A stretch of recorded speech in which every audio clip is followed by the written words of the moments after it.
Well, hello there, everyone. Random Talk again. And I figured I'd do another video on this guy right here. It was my uncle's Sega Genesis Model 2. Yeah, you can probably tell the reset button's missing, and that's gone because I've normally got it hooked to a Sega CD. Oh, and I think the little light there, I think some time ago, it just quit working.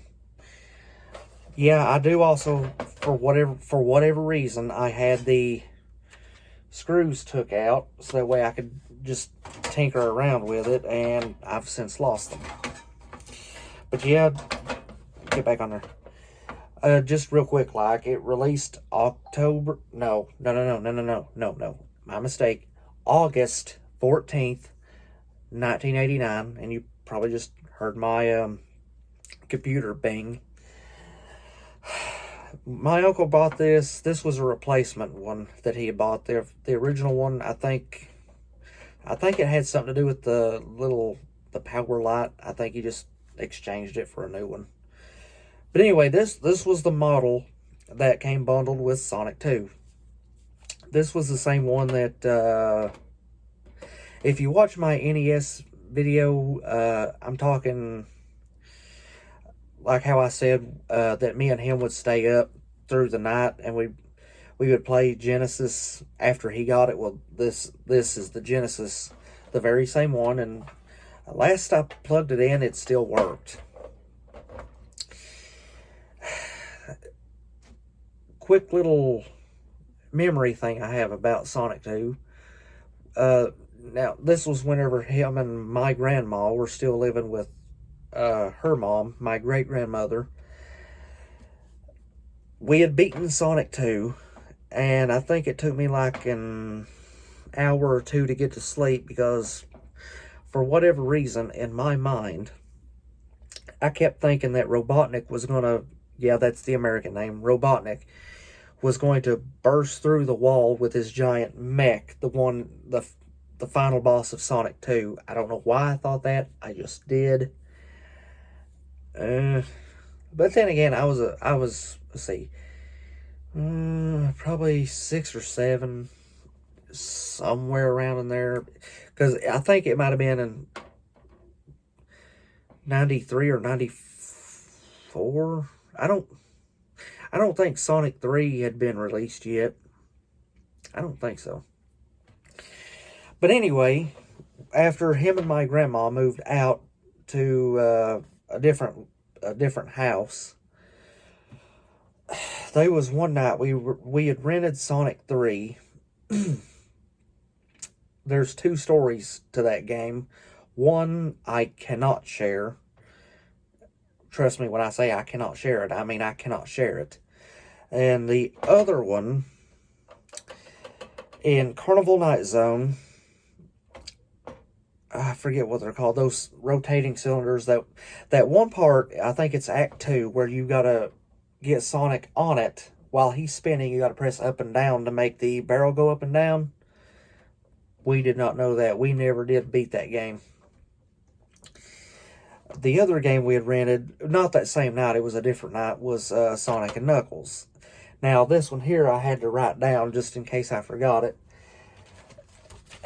And we had rented both games from a local place, Movie Warehouse. They've not been in business in years. There's a whole story behind that. Anyway, this was the Sonic and Knuckles thing that I wrote down.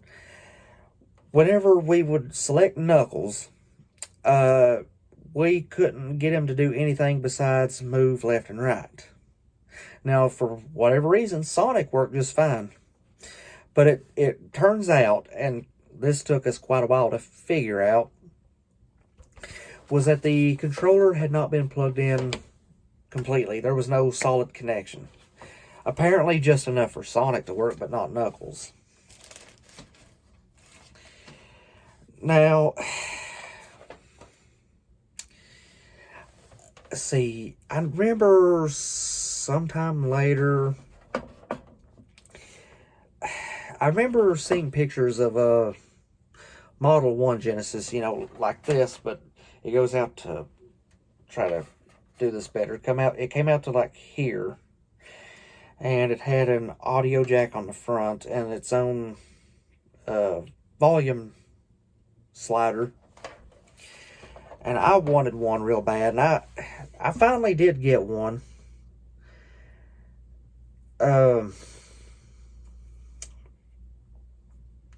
Yeah, it's still sitting in the back room.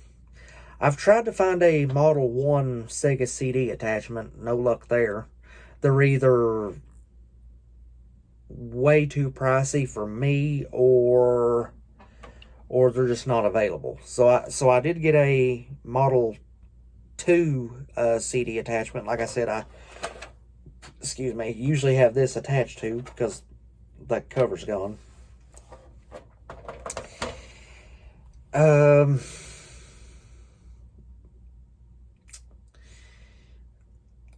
I don't have a 32X,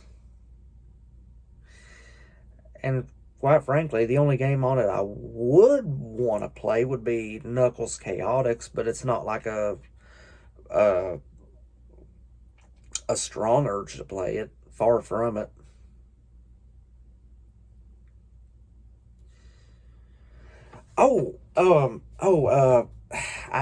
This just came to me.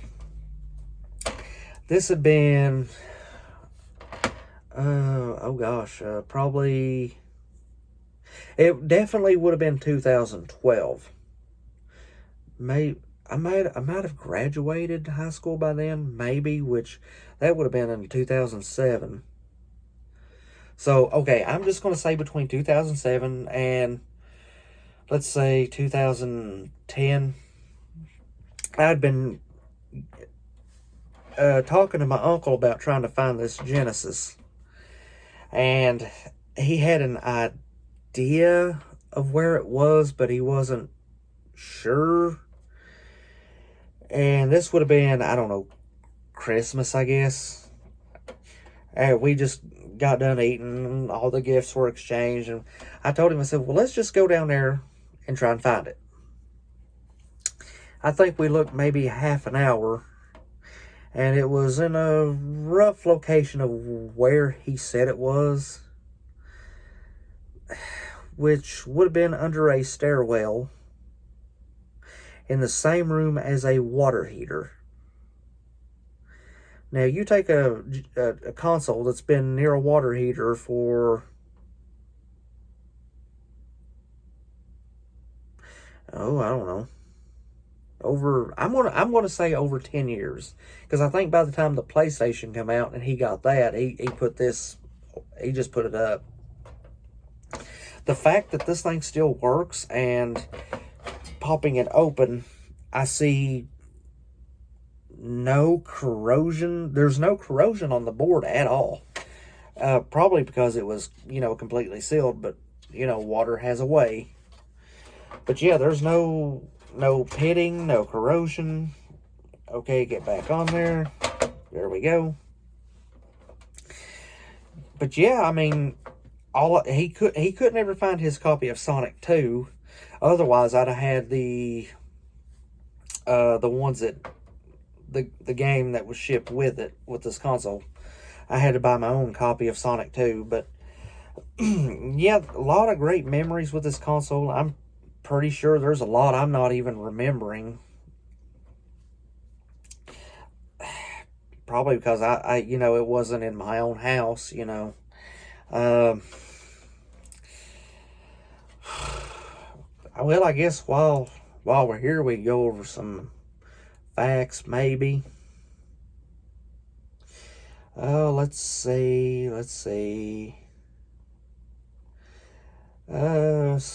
I know there's a lot of interesting things about the Genesis. A lot of stuff, it's just basically a quick Wikipedia search.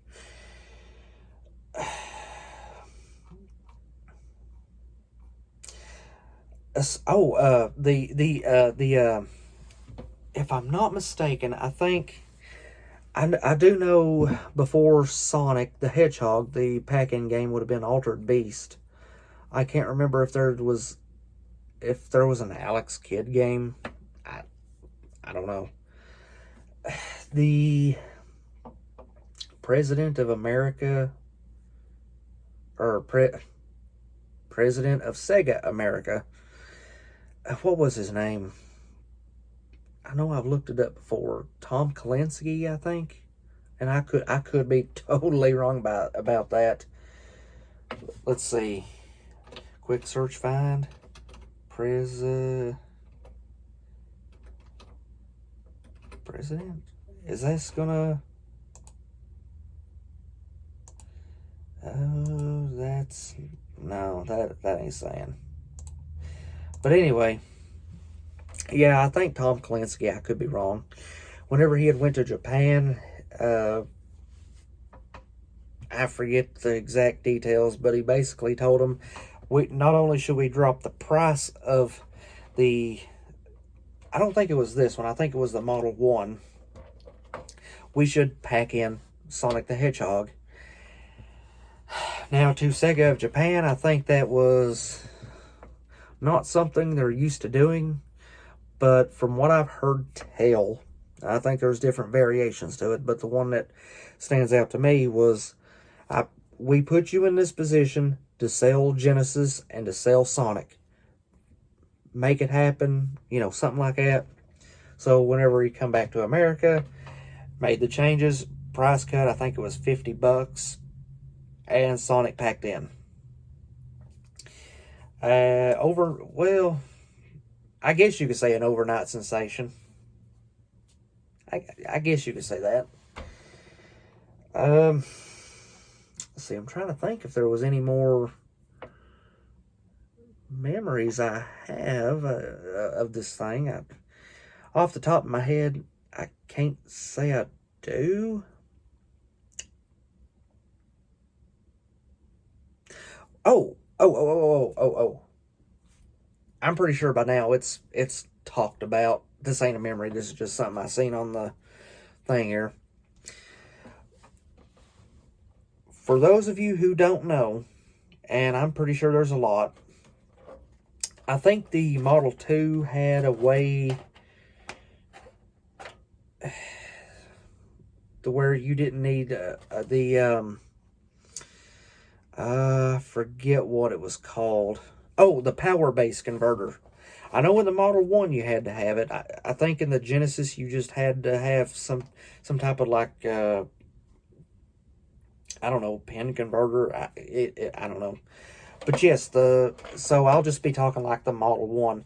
The power base converter, like I said, for those who don't know, was basically a way to play your Sega Master System games on your Sega Genesis. Because Sega, whenever they were building the Genesis, they built it around the Mega Drive hardware. So as long as you had the converter, you would just slap it into the cartridge slot, and then you would put your Master System game in that, turn it on, and the Genesis, I think it had like where I said it was built around the Master System. So if you turn it on in Genesis mode, so without the power base converter, the Genesis chip would kick in and, do that. But if you had the converter with the Master System game, the Master System chip would kick in, bypass all of the Genesis stuff, and, work that way. I don't know all the technical know-how and all that. But yeah, for now, that's all I'm going to cover on the Genesis, other than saying that in Japan it was called the Mega Drive, Sega Mega Drive, and the Sega CD would have been the Sega Mega CD. I'm not sure if it was like that. Wait. It only in North America, I believe, was it called Genesis because of a trademark issue with Mega Drive.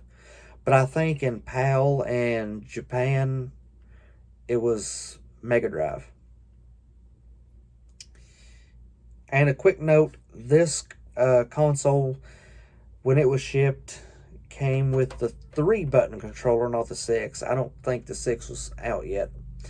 But anyway, I'm starting to ramble. So this will be Random Talk signing out. Have a good night, rest of your day, wherever you may live. Signing out, and have a good one.